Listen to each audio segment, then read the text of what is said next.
잠에서 막 깬 직후의 행동은 대부분 의식적 사고 없이 이루어진다. 반복하는 행동 혹은 습관을 자동으로 하게 도와주는 신경구조를 신조체라고 하는데, 선조체의 활동은 우리가 잠에서 깨어나는 순간 시작된다. 또한 이미 입력된 자동화된 행동을 촉진한다. 이 과정에서 도파민이 보상 체계를 강화하고 쉽게 습관으로 자리 잡는다. 사람마다 아침 루틴이 존재한다. 시간과 상관없이 눈을 뜨자마자 무의식적으로 반복하는 행위가 있다는 말이다. 누군가는 눈을 뜨자마자 알람 시계를 살피며 겨우 눈을 뜨고, 누군가는 명상을 하기도 하고, 누군가는 자고 일어난 자리를 잽싸게 정리하기도 한다. 물을 한 컵 들이켜는 사람도 있고, 창문을 열어 환기를 시키는 이들도 있다.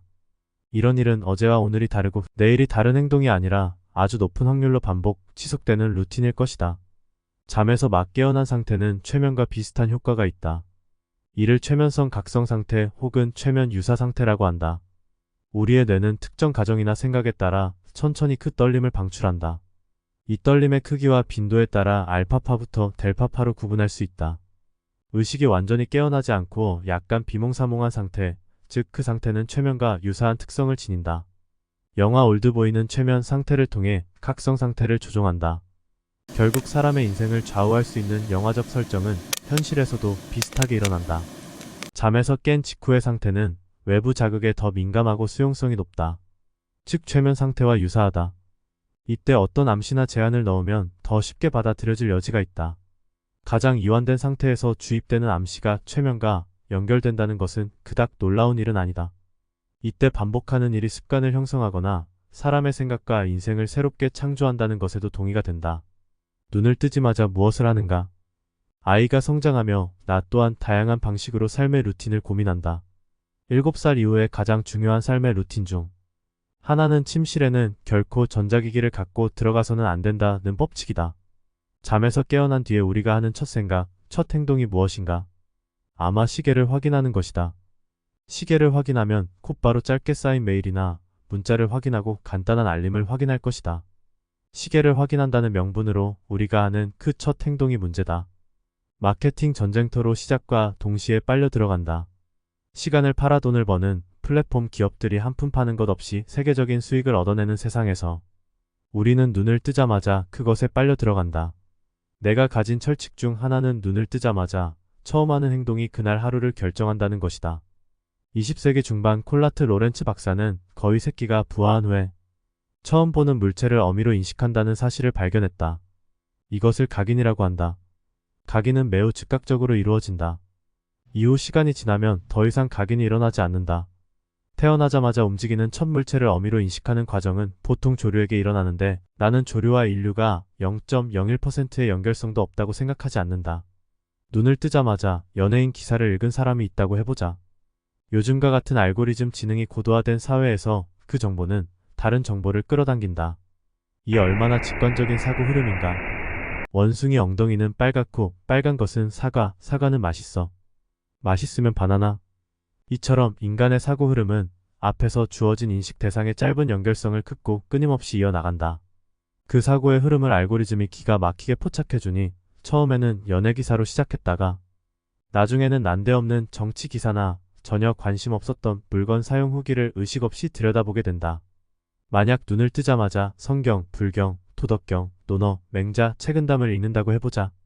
우리의 사고는 주어진 인식 대상에서 그 사고의 첫 뿌리를 시작한다.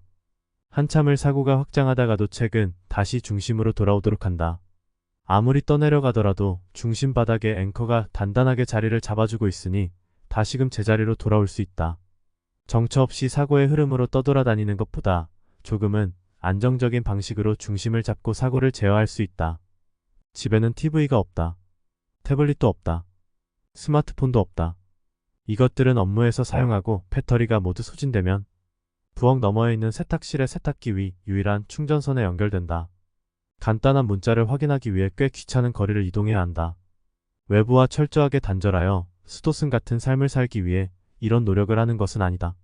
언젠가 굉장히 화가 났던 적이 있었다.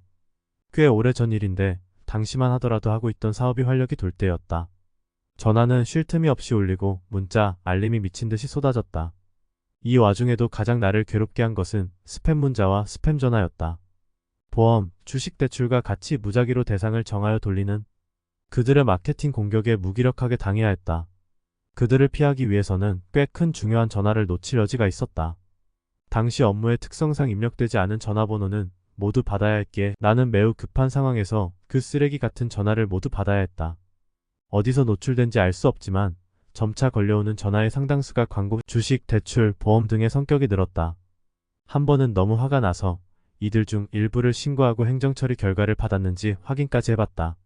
그때 상담사분께서 말씀하시길 자신도 이 일을 하지만 이런 전화를 받게 된다고 피할 수 없다고 하셨던 기억이 있다. 어떤 기분 좋았던 하루, 분을 이기지 못하고 씩씩대며 전화를 끊었던 적이 있다. 나의 하루가 그들에게 간섭당하는 것을 깨닫고 필사적으로 수년간 스마트폰에서 멀어지기를 시도했다. 지금은 꽤 그 균형을 잡았다.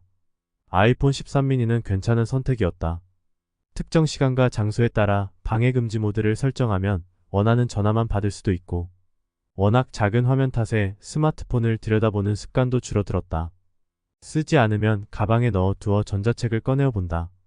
물론 밀려있는 메일과 문자, 알림을 내가 원하는 시간에 확인할 수 있다는 장점도 있다. 이런 모든 유혹은 참 신기하게도 주 5일 아침 9시부터 6시까지 이뤄진다. 스팸을 보내는 이들이 주 5일 8시간 근무를 하고 있다는 생각을 하니 꽤 귀엽다는 생각마저 들었다. 지금은 주체적으로 관리할 수 있는 루틴을 가졌다. 이런 까닭에 꽤 여유로운 마음이 생겼다. 개인적으로 아이와 함께 시간을 보낼 시간이 짧다고 여긴다. 아이는 8살이고 앞으로 4년 뒤에는 아빠보다 친구를 좋아할 것이다. 다시 4년 뒤에는 자신의 미래를 위해 공부를 하게 될 것이고, 다시 4년 뒤에는 정신적으로나 육체적으로 완전한 독립을 이루어 나갈 것이다. 아이와 함께 할 수 있는 시간은 앞으로 4년, 짧게 보면 1000일밖에 남지 않았다. 이 1000일을 놓치면 아이와의 추억은 영원히 사라질지 모른다. 일상을 모두 끝내고 난 뒤에 아이와 시간을 보내는 것은 거의 어렵다. 다만 아침에 눈을 뜨자마자 4시간을 보낸다면 그것은 확보된 시간이다. 아이는 자신의 일과를 마치고 스스로 하루를 정리할 마음적인 여유가 필요하다.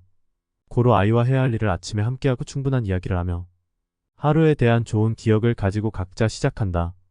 아침 시간은 모든 유혹이 잠에 들고 부지런한 이들은 누구도 방해하지 않고 자기 수양을 하는 시간이다. 그 시기에 놓쳐도 주어지는 두 번째 기회가 있는 꽤 너그러운 시간이다. 저녁 또한 역시 매우 중요한 시간이지만 저녁은 모든 유혹이 필사적으로 자기 성과를 위해 달려드는 시간이며 그 시기를 놓치면 기회는 다시 주어지지 않는다. 아침이나 저녁이나 주체적인 삶이 중요하다. 기상시간 따위는 중요치 않다. 그 상황에 따라 주체성을 가지는 것이 중요하다. 다만 현재 나의 상황에서는 아침이라는 결론이 내려졌다.